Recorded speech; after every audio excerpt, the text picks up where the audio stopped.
Hi friends, welcome to Biology for DSC 6th class semester 1 4th lesson మొక్కల గురించి తెలుసుకోవడం part 1 వీడియోని ఈ వీడియోలో చూద్దాం. బయటకు వెళ్ళి మన చుట్టుపక్కల ఉన్న అన్ని మొక్కలని పరిశీలించినట్లయితే కొన్ని మొక్కలు చిన్నవిగా, కొన్ని చాలా పెద్దవిగా, కొన్ని నేలపై కేవలం పచ్చని పచ్చికలా ఉండడం మనం చూస్తుంటాం. కొన్నింటికి ఆకుపచ్చని ఆకులు ఉంటే మరికొన్నింటికి ఎరుపు రంగు ఆకులు ఉంటాయి. కొన్నింటికి ఎర్రటి పెద్ద పువ్వులు ఉంటే కొన్నింటిలో నీలం రంగు చిన్న పువ్వులు ఉండగా మరికొన్నింటిలో అసలు పువ్వులే ఉండవు. మన చుట్టూ ఉన్న ఇండ్ల దగ్గర, పాఠశాల ఆట స్థలంలోనూ, పాఠశాలకి వెళ్ళే దారిలోనూ, ఉద్యానవనాలలో, తోటలలో రకరకాల మొక్కలు ఉండడం మనం చూస్తూ ఉంటాం కదా.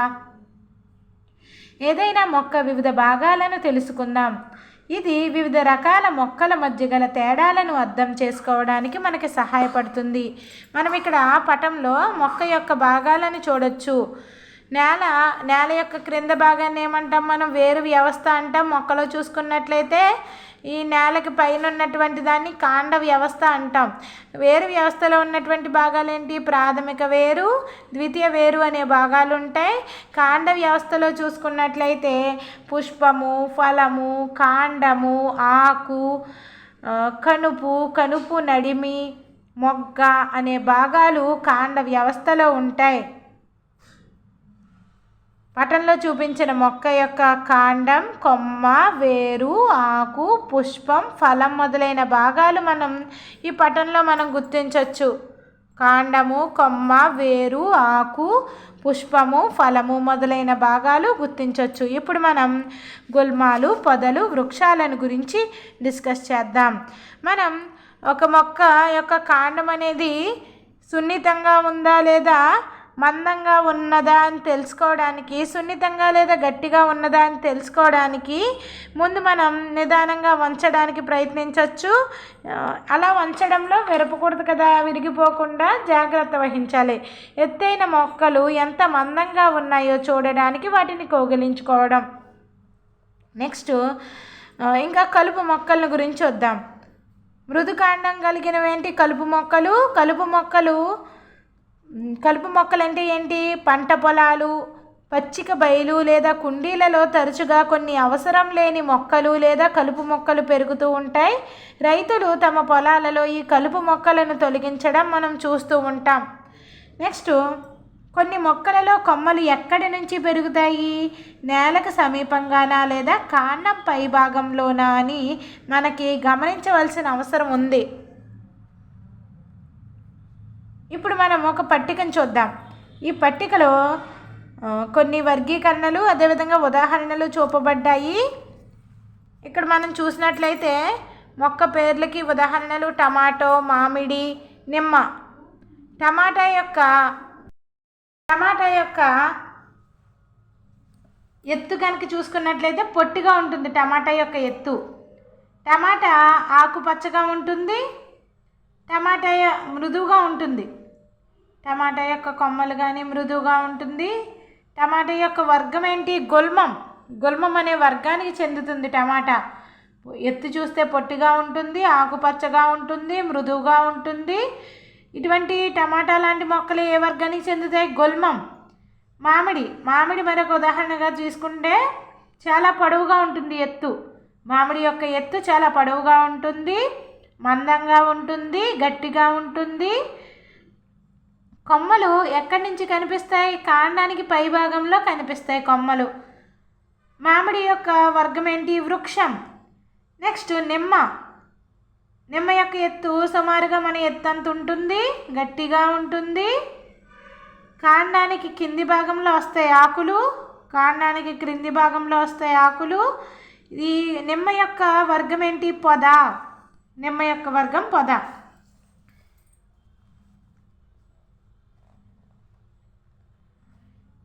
ఈ లక్షణాల ఆధారంగా మొక్కలని 3 వర్గాలుగా వర్గీకరించవచ్చు: గుల్మాలు, పొదలు, వృక్షాలు. పటం 4.3లో ప్రతిదానికి ఉదాహరణ చూపబడింది. ఇక్కడ చూడొచ్చు మనం. ఇక్కడ గుల్మం అంటే ఏమనుకున్నాం? పొట్టిగా ఉంటాయి, ఆకుపచ్చగా ఉంటాయి, మృదువుగా ఉంటాయి. ఇవి గుల్మాలు. పొద ఏంటి? పొదలో ఏముంటాయి? పొదలో సుమారుగా మన ఎత్తంత ఉంటుంది, గట్టిగా ఉంటుంది, కాండానికి కింది భాగంలో ఆకులు వస్తాయి.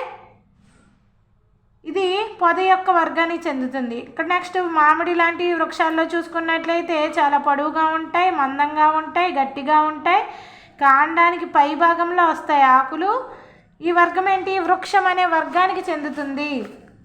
ఇక్కడ మనం మ్యాటర్ చూడొచ్చు. పచ్చని మృదువైన కాండం కలిగిన మొక్కలని గుల్మాలు అంటారు. అవి సామాన్యంగా పొట్టిగా ఉండి ఎక్కువ శాఖల్ని కలిగి ఉండకపోవచ్చు. పచ్చని మృదువైన కాండం కలిగిన మొక్కలని గుల్మాలు అంటారు.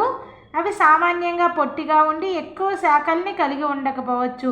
కొన్ని మొక్కలలో కొమ్మలు కాండపు అడుగు భాగాన పెరుగుతాయి. కాండం గట్టిగా ఉంటుంది కానీ ఎక్కువ మందంగా ఉండదు. అటువంటి మొక్కలను పొదలు అంటారు. కొన్ని మొక్కలలో కొమ్మలు కాండపు అడుగు భాగాన పెరుగుతాయి. కాండం గట్టిగా ఉంటుంది కానీ ఎక్కువ మందంగా ఉండదు. అటువంటి మొక్కలని పొదలు అంటారు. కొన్ని మొక్కలు చాలా పొడవుగా ఉండి గట్టి మందపాటి కాండాన్ని కలిగి ఉంటాయి. నేలకి చాలా ఎత్తులో కాండం పై భాగంలో కొమ్మలు ఉంటాయి. అటువంటి మొక్కలని వృక్షాలు అంటారు. నెక్స్ట్ మనం మనీ ప్లాంట్, చిక్కుడు మొక్క, సొరజాతి మొక్కలు, ద్రాక్ష తీగలు వంటి మొక్కలు కనుక చూసినట్లయితే అవి ఎలాంటి కాండం కలిగి ఉంటాయి? ఇవి గుల్మాలకి, పొదలకి, వృక్షాలకి భిన్నంగా ఉంటాయి. మనీ ప్లాంట్, చిక్కుడు మొక్క, సొరజాతి మొక్కలు ఇవి గుల్మాలకి, పొదలకి, వృక్షాల నుంచి భిన్నంగా ఉంటాయి. వాటిలో కొన్ని పైకి ఎక్కడానికి లేదా ఎగబ్రాకడానికి ఆధారం అవసరం. బలహీన కాండం కలిగి నిటారుగా నిలబడలేని నేల మీద వ్యాపించే మొక్కలని పాకే మొక్కలు అంటారు.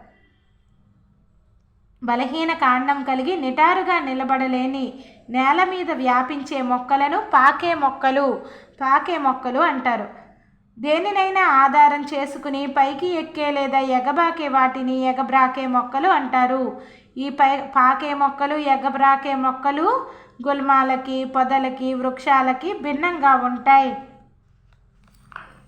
ఇక్కడ మనం చూడొచ్చు పాకే మొక్కలు, ఎగబ్రాకే మొక్కలు. పాకే మొక్కల గురించి ఏమనుకున్నాం? బలహీన కాండం కలిగి నిటారుగా నిలబడలేని నేల మీద వ్యాపించే మొక్కలని పాకే మొక్కలు అంటారు. ఏదైనా ఆధారాన్ని చేసుకుని పైకి ఎక్కే లేదా ఎగబ్రాకే వాటిని ఏమంటాము? ఎగబ్రాకే మొక్కలు అని అంటాం. ఇక్కడ మనం పటంలో చూడొచ్చు. నెక్స్ట్ వీడియోలో మనం కాండం గురించి డిస్కస్ చేద్దాం.